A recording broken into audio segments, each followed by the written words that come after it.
Candhi Borobudur yaiku candhi agama Buddha paling gedhe kang mapan ana ing Magelang, Jawa Tengah.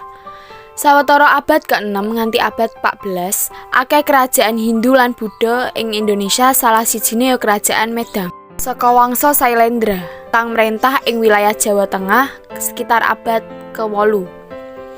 Kerajaan Medang dipandhegani dening Raja Samaratungga.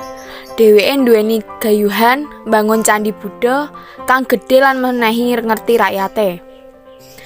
Rakyatku, aku nduweni gegayuhan bangun papan ibadah kanggo awake dhewe kabeh. Apa kowe kabeh gelem ngrewangi aku?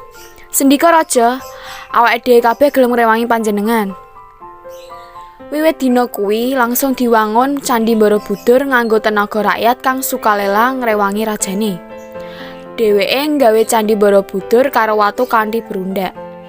Pembangunan Candhi Borobudur ngentekke wayah 100 taun. Lan rampung tahun 850 Masehi. Sawise pambangunan dirampungake, kabeh wong bisa ndelok Candhi Borobudur kan kabangun saka 6 teras bentuk bujur sangkar. Dinding-dinding candhi ana panel relief lan uga 504 arca Buddha ing jerone.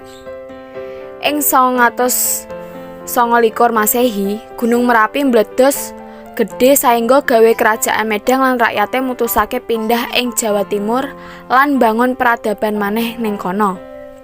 Papindahan tlatah kasebut, Candhi Borobudur ora karawat lan wiwit dilalekake. Akibate, candhi terbengkalai malah katutup kandel dening awu vulkanik.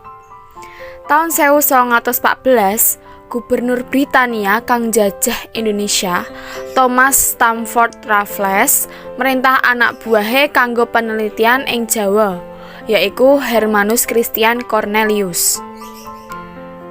Andhedhasar cerita-cerita rakyat pungkasane Cornelius nemu gundukan kang gedhe ing laladan Pertemon, Kali Elo lan Kali Praga. Gundukan apa iki? Ketoke ana apa-apa kang gedhe kakubur ning kene. Banjur Cornelius nyritakake kedadean kasebat marang Raffles. Lan Raffles njaluk tulung time age-age nglakoni penggalian. Sawise pirang-pirang wayah nggali gundukan lemah kasebut, pungkasane Hermanus karo time kasil nemu Candhi Borobudur kang wis kakubur atusan taun.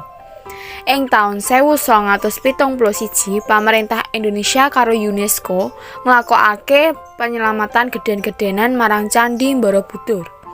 Banjur, UNESCO taun 1991 nyatakake Candhi Borobudur dadi situs warisan donya.